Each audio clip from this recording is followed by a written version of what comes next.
Dear students, हमने कल chapter शुरू किया था ऑर्गेनिजम्स एंड पॉपुलेशन। तो उसके फर्स्ट पार्ट के अंदर हमने डिफरेंट डेफिनेशंस लाइक हैबिटेट, नीच, देन एनवायरनमेंट, वेदर, क्लाइमेट, इस सब के बारे में हमने बात की थी।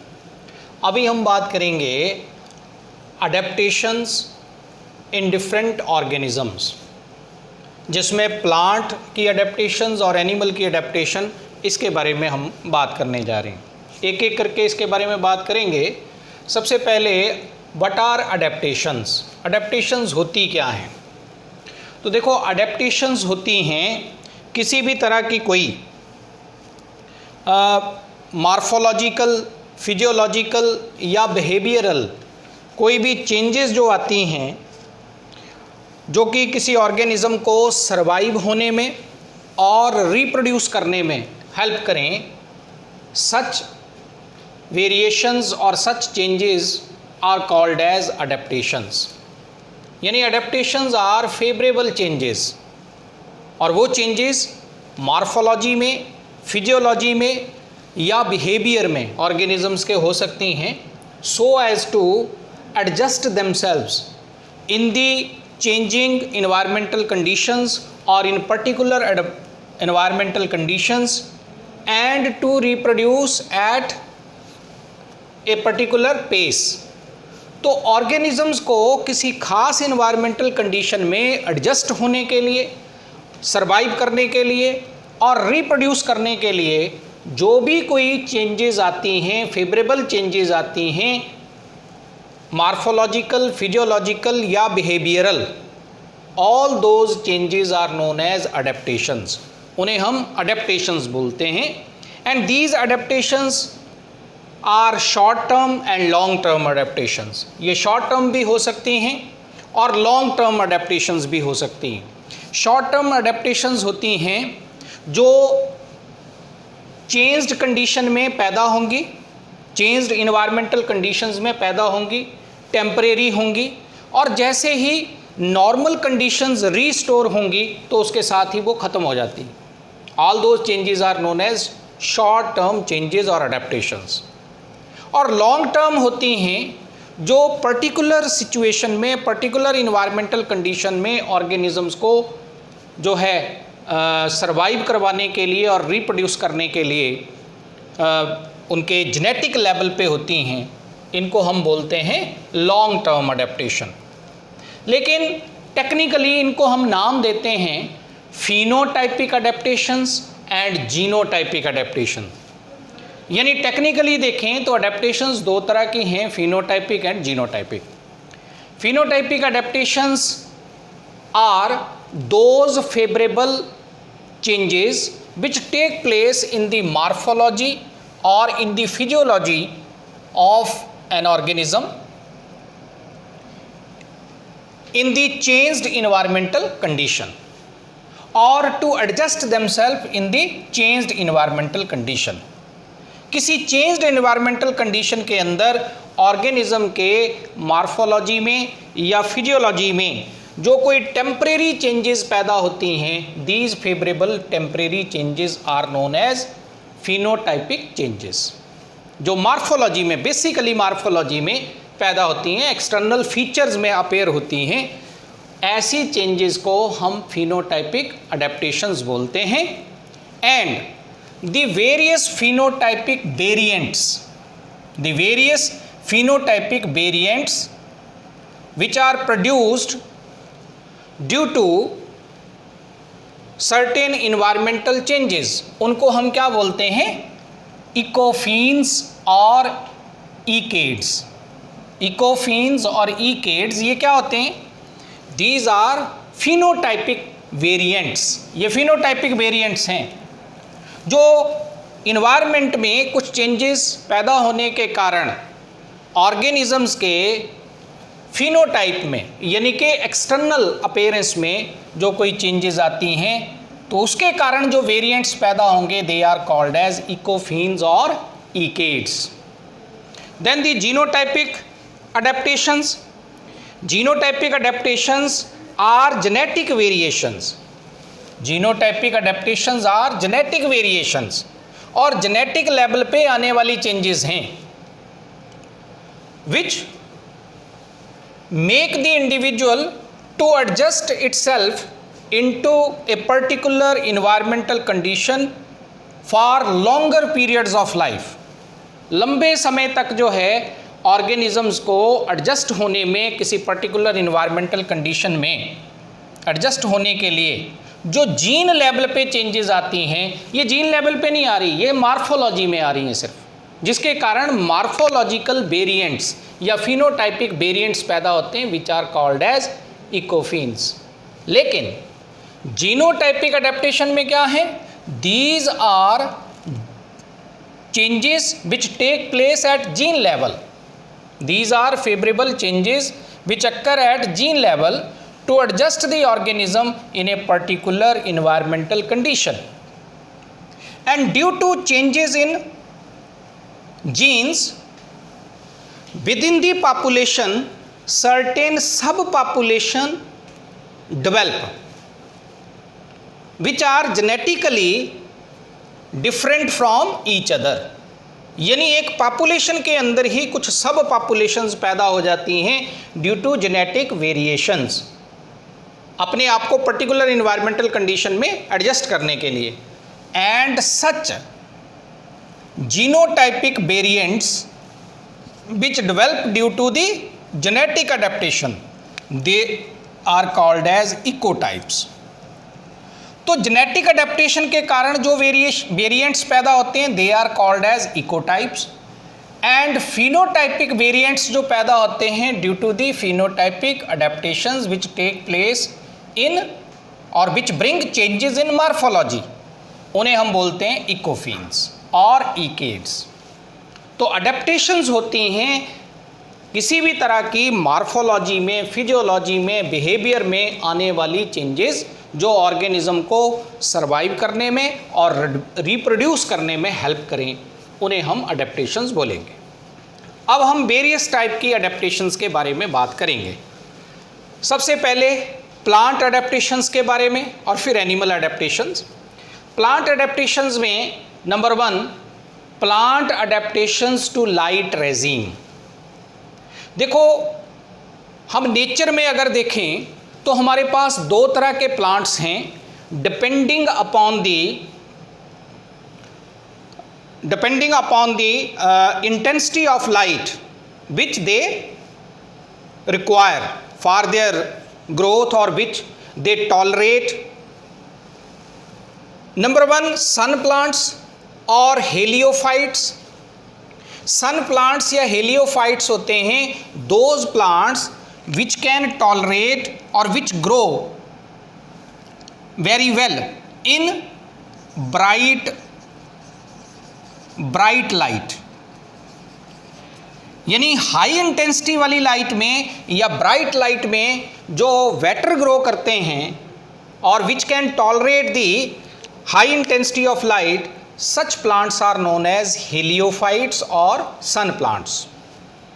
और एक प्लांट्स होते हैं जो ग्रो करते हैं in the low intensity of light, जो लो इंटेंसिटी ऑफ लाइट में या शेडी एरिया के ऊपर ग्रो करना पसंद करते हैं, उन्हें हम क्या बोलेंगे? शेड प्लांट्स और स्कायोफाइट्स। तो ये 2 तरह के हमारे पास लाइट की टॉलरेंस के बेसिस के ऊपर, लाइट इंटेंसिटी की टॉलरेंस के बेसिस के ऊपर 2 तरह के प्लांट्स आ गए, सन प्लांट्स और हेलियोफाइट्स एंड शेड प्लांट्स और स्कियोफाइट्स। अब ये कैसे अडेप्ट करते हैं? सन प्लांट्स ब्राइट लाइट के लिए कैसे अडेप्ट करते हैं और शेड प्लांट्स जो हैं वो लो इंटेंसिटी की लाइट के लिए अपने आप को कैसे अडेप्ट करते हैं, एडजस्ट करते हैं, तो उसके ऊपर हम बात करेंगे। सन प्लांट्स जो होते हैं इनमें अक्सर जो है, मैं अगर अडेप्टेशंस की बात करूं तो इनमें अक्सर क्या होता है कि स्ट्रेटिफिकेशन होती है ट्रॉपिकल रेन फॉरेस्ट के अंदर अक्सर। यानी जो ट्रॉपिकल रेन फॉरेस्ट होते हैं उनमें डिफरेंट स्टोरीज़ में प्लांट्स पैदा होते हैं, डिफरेंट स्टोरीज़ में। यानी कुछ प्लांट्स जो हैं वो ऐसे बहुत ग्रेटर हाइट्स के होंगे, यानी कि काफ़ी ऊंचाई वाले होंगे, तो वो सबसे ऊपर ऐसे ग्रो कर जाते हैं। सबसे ऊपर ये एक स्टोरी बना लेते हैं, एक मंजिल बना लेते हैं। फिर कुछ प्लांट्स ऐसे होते हैं जो थोड़ा लेसर हाइट के होते हैं, तो ये सेकंड स्टोरी बना लेंगे। फिर उनसे कम थोड़े होंगे, वो थर्ड स्टोरी बना लेंगे ऐसे। तो ये फर्स्ट फ्लोर आ गई, फर्स्ट स्टोरी आ गई, ये सेकंड स्टोरी आ गई, ये थर्ड स्टोरी आ गई। और कुछ ऐसे होंगे जो ग्राउंड के ऊपर या तो क्रीपिंग मैनर में चलते हैं, यानी प्रोस्ट्रेट किस्म के होंगे, या ग्रासेस ही होंगे जिनकी हाइट बड़ी कम होगी। तो ये सबसे नीचे वाली ग्राउंड फ्लोर आ गई। ऐसे depending upon the nature of plant, कि प्लांट की नेचर कैसी है, उसको कितनी लाइट चाहिए। जिन प्लांट्स को हाई इंटेंसिटी की लाइट चाहिए वो अक्सर जो है ग्रेटर हाइट्स के होंगे, वो सबसे ऊपर लाई करेंगे ताकि मैक्सिमम सनलाइट को वो अब्जॉर्ब कर सकें। और जिनको कम चाहिए उनकी हाइट छोटी होगी या वो ग्राउंड लेवल पे रहेंगे ताकि ऊपर से मिनिमम अमाउंट ऑफ लाइट उनके तक पहुंच सके।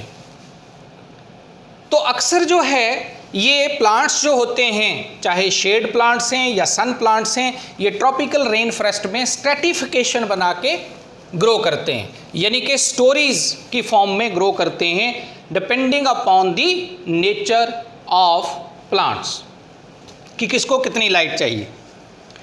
सेकंड है कि जो हेलियोफाइट्स होते हैं, इनका जो इंटरनोडल रीजन होता है, इंटरनोडल रीजन यानी दो नोड्स के बीच का एरिया जो होता है, ये कैसा होगा, इनके इंटरनोडल लेंथ्स शॉर्टर होंगी।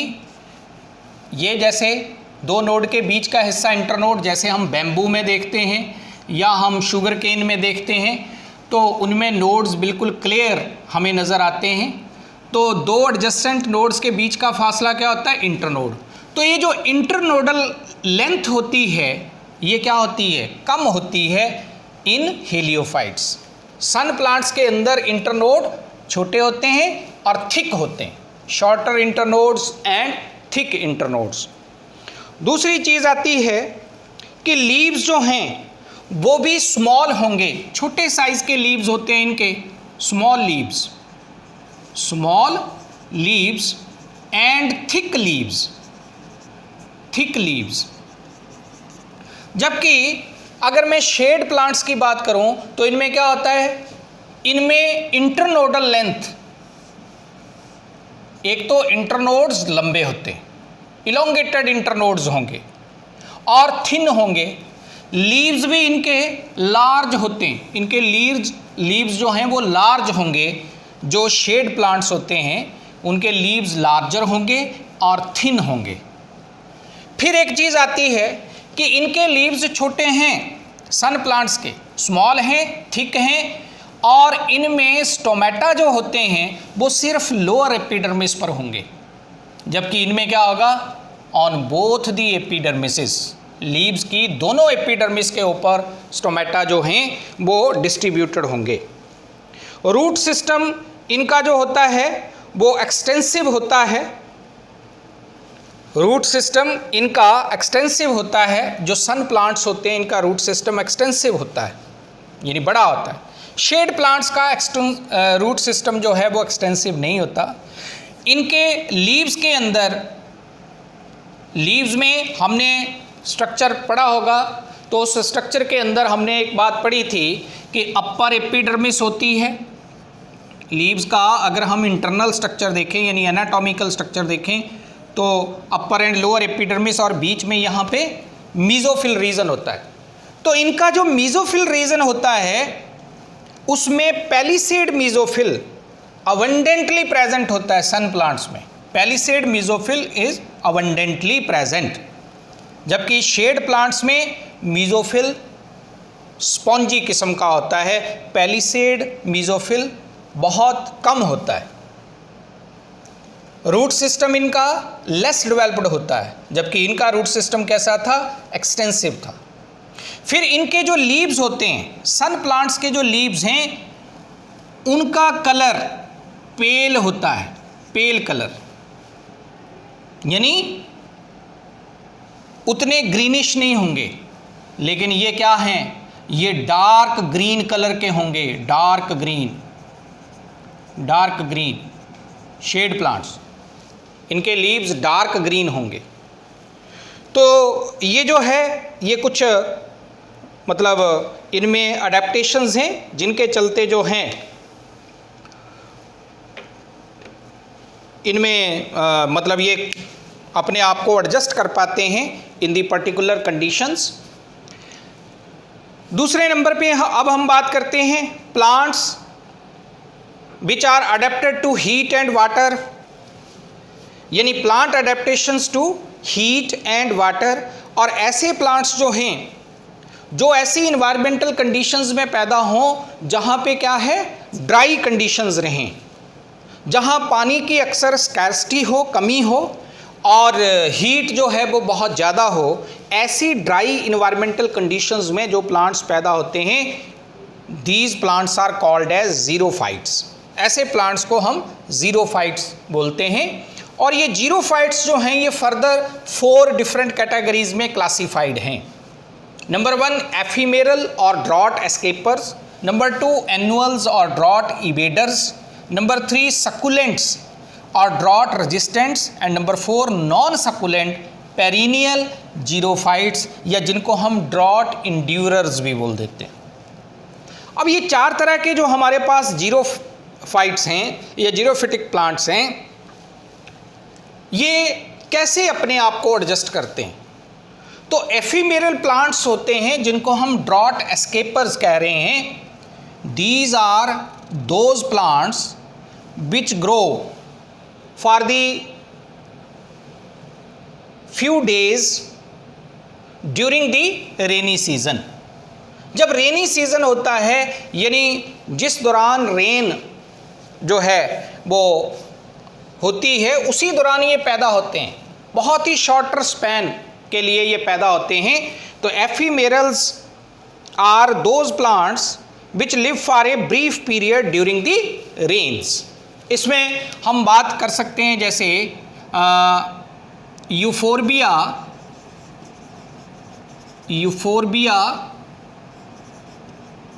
प्रोस्ट्रेटा, फिर ट्राइबुलस, ये कुछ प्लांट्स हैं जो जब रेन्स होती हैं तो सिर्फ रेनी सीज़न के दौरान ही पैदा होते हैं और उसके साथ ही ये ख़त्म हो जाते हैं, और रेस्ट ऑफ दी जो सीजन्स हैं या रेस्ट ऑफ दी पीरियड जो है साल का, उसके दौरान वो सीड्स की फॉर्म में ही अपनी लाइफ गुजारते हैं। जितना समय इनको, यानी ये बहुत ही कम हाइट के होते हैं, इसलिए रेन हो रही है तो उसी दौरान ये अपना लाइफ स्पैन पूरा कर लेते हैं, और जितना पानी अवेलेबल इनको होने के लिए चाहिए वो उतना को मिल जाता है रेनी सीज़न के दौरान, और अपना लाइफ स्पैन कंप्लीट करके उसी रेनी सीज़न के दौरान ये अपनी लाइफ को ख़त्म कर देते हैं या कंप्लीट कर लेते हैं। नेक्स्ट आगे एनुअल्स और drought evaders, they grow even after the rainy season, ये रेनी सीज़न के थोड़ा टाइम बाद भी ग्रो करते हैं। एंड दे पोजेस, इनमें क्या फीचर्स होती हैं? दे पोजेस स्मॉल लीव्स, इनमें स्मॉल लीव्स होते हैं, और लीव्स के ऊपर जो है, लीव्स के ऊपर क्या होता है? थिक क्यूटिकल होती है, और हेयर्स या प्रीकल्स में प्रेजेंट। और ये चीज़ें जो हैं, थिक क्यूटिकल का होना, प्रीकल्स का होना, स्मॉल साइज़ के लीव्स का होना, ये रेट ऑफ ट्रांसपीरेशन को रिड्यूस करने के लिए होते हैं।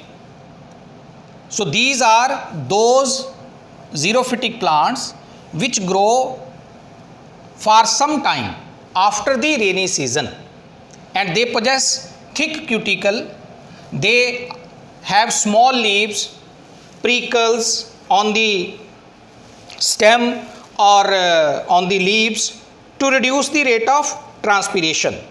इसमें सोलानम की एग्जाम्पल दे सकते हैं, सोलानम सोरेंटेंस की एग्जाम्पल आ सकती है। फिर आगे succulent drought resistance, succulent plants, xerophytic plants या ड्राउट रेजिस्टेंट्स, ये वो होते हैं जो अपने डिफरेंट पार्ट्स के अंदर आइदर इनसाइड द लीव्स और इनसाइड द स्टेम और इनसाइड द रूट्स, ये अपने लीव्स, स्टेम या रूट्स के अंदर mucus and water, mucus and water ये स्टोर करके रखते हैं ड्यूरिंग जो ये हार्श कंडीशंस जब पैदा होंगी, यानी जब बहुत ही स्कैर्सिटी ऑफ वाटर और बहुत ज़्यादा हीट होगी, तो इस स्टोर्ड म्यूकस और स्टोर्ड वाटर को ये उस समय यूज़ करेंगे। तो ऐसे प्लांट्स को हम बोलते हैं drought resistants which store mucus and water for future use. इसमें जैसे एलोवेरा की एग्जांपल आ सकती है, और भी इसके अंदर एग्जांपल हम दे सकते हैं जैसे अगेब की, ओपनशिया की, एस्पैरेगस की एग्जांपल इसके अंदर आ सकती है। तो ये डिफरेंट काइंड के प्लांट्स को हम बोलेंगे सकुलेंट्स या ड्रॉट रेजिस्टेंस। लेकिन कौन से पार्ट में इनके mucus and water future use के लिए स्टोर हो रहा है, उसके बेसिस के ऊपर फिर इनकी डिफरेंट टाइप्स हो सकती हैं। फॉर एग्ज़ाम्पल जैसे अगर मैं बात करूं कि एक टर्म आती है केलोफाइली, काइलोफाइली,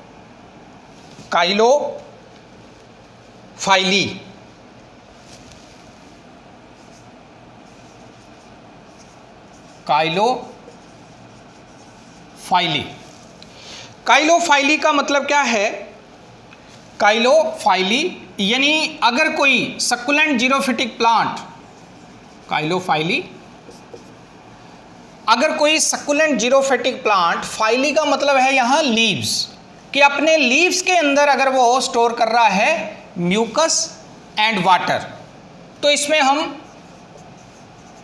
एलोवेरा इसकी एग्जांपल दे सकते हैं। उसके लीव्स के अंदर जो है म्यूकस एंड वाटर जो है वो स्टोर रहता है। अगेब की एग्जांपल भी इसमें आ सकती है। इसके अलावा एक आता है काइलोकॉली,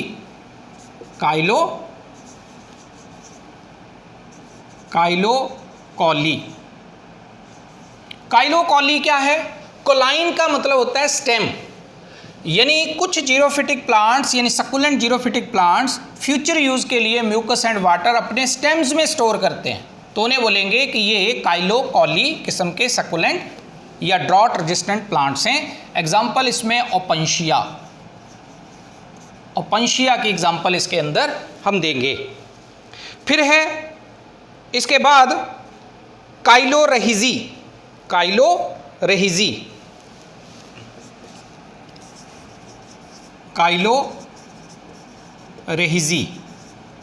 जो अपने रूट्स के अंदर फ्यूचर यूज़ के लिए वाटर एंड म्यूकस स्टोर करके रखें, ऐसे सकुलेंट जीरोफिटिक प्लांट्स को काइलोरेहिजी का केस मानेंगे। एग्जाम्पल इसमें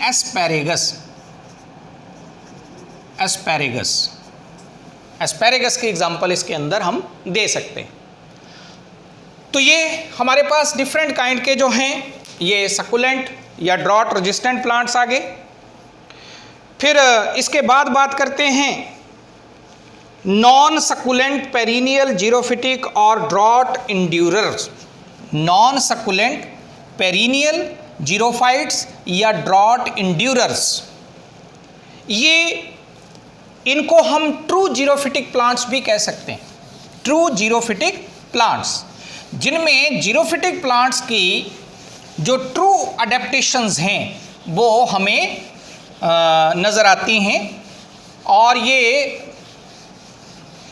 ज़ीरिक कंडीशंस को या ड्राई कंडीशंस को लंबे समय तक झेलते हैं। Non succulent perennial xerophytic plant यानी जो सकुलेंट नहीं है, अपने अंदर फ्यूचर यूज़ के लिए वाटर और म्यूकस स्टोर नहीं कर रहे, पेरिनियल हैं यानी कई सालों तक सरवाइव करते हैं, और जीरोफाइट हैं यानी कि ड्राई कंडीशन में कई सालों तक सरवाइव करते हैं। नॉन सकुलेंट है, अपने अंदर फ्यूचर यूज़ के लिए वाटर और म्यूकस स्टोर नहीं करते, ऐसे प्लांट्स को हम नॉन सकुलेंट पेरिनियल जीरोफाइट्स बोलते हैं या ट्रू जीरोफिटिक प्लांट्स बोलते हैं। इनमें कुछ अडेप्टेशंस हैं। पहली अडेप्टेशन तो ये कि इनका रूट सिस्टम हाईली एक्सटेंसिव होता है, एक्सटेंसिव रूट सिस्टम। एक तो इनका रूट सिस्टम जो है वो एक्सटेंसिव होता है। शूट सिस्टम इनका स्मॉल होता है, shoot system reduced shoot system होगा। थर्ड चीज आती है कि इनमें जो है कुछ एक ऐसे होते हैं जो इवन इतना एक्सटेंसिव रूट सिस्टम होता है कि वो ग्राउंड वाटर टेबल तक भी पहुंच जाते हैं, यानी जिनके रूट्स ग्राउंड वाटर टेबल तक भी पहुंच जाते हैं, और ग्राउंड वाटर टेबल को लोकेट करने के लिए भी इनका फिर नॉन सकुलेंट पेरिनियल प्लांट्स का या ऐसे जीरोफिटिक प्लांट्स का यूज़ किया जाता है या हेल्प ली जाती है। तो इनको हम फिरेटोफाइट्स भी बोल देते हैं, phreatophytes which have extensive root system which can reach up to the ground water table, तो इनको फिरेटोफाइट्स भी बोलते हैं। फिर है कि इनके लीव्स जो होते हैं, इनके लीव्स जो हैं या लीफलेट्स अगर कंपाउंड लीव्स होंगे तो वर्टिकल होंगे, वर्टिकल। सेकंड, थिक होंगे, वर्टिकल थिक। एंड इसके साथ साथ क्या होगा, इनके ऊपर हेयर्स की प्रेजेंस मिलेगी, हेयर्स की presence of hairs. In case of grasses, अगर हम ग्रासेस में बात करें जो इस ग्रुप के अंडर आएंगी, तो उनमें रोलिंग ऑफ लीव्स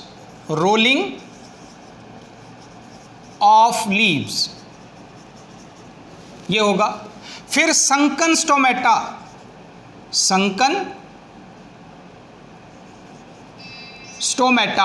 इनके स्टोमेटा संकन किस्म के होंगे, संकन स्टोमेटा इनके अंदर होंगे। फिर एक और चीज़ जो इसमें आएगी कि इनके अंदर जो है एक बड़ी इंपॉर्टेंट चीज़, presence of amino acid proline and protein chaperonin. ये एक अमाइनो एसिड है, proline, and chaperonin is a protein. देखो ये बड़ी अबंडेंटली होती हैं इन प्लांट्स में। क्यों होती हैं? Proline is useful for maintaining osmotic potential and water potential. Osmotic potential यानी ओपी और वाटर पोटेंशियल, इनको मेंटेन करने के लिए,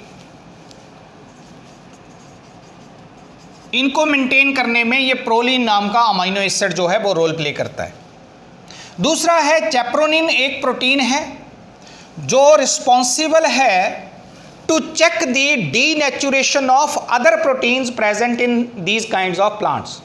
चैप्रोनिन एक ऐसी प्रोटीन है जो कि इन प्लांट्स के अंदर बाकी की प्रोटीन्स की डीनेचुरेशन को यानी उसकी ब्रेकडाउन को चेक करती है। तो ये दो जो हैं, ये सब्सटेंसेस प्रोलीन एंड चैप्रोनिन प्रोटीन्स, ये इनके अंदर प्रेजेंट होती हैं जो कि इनको पर्टिकुलर कंडीशंस में, जीरिक कंडीशंस में एडजस्ट होने में रोल प्ले करती हैं। तो ये भी साथ में हम दे सकते हैं। फिर इनमें पैलिसेड पैरेनकाइमा, इनके लीव्स के अंदर पैलिसेड पैरेनकाइमा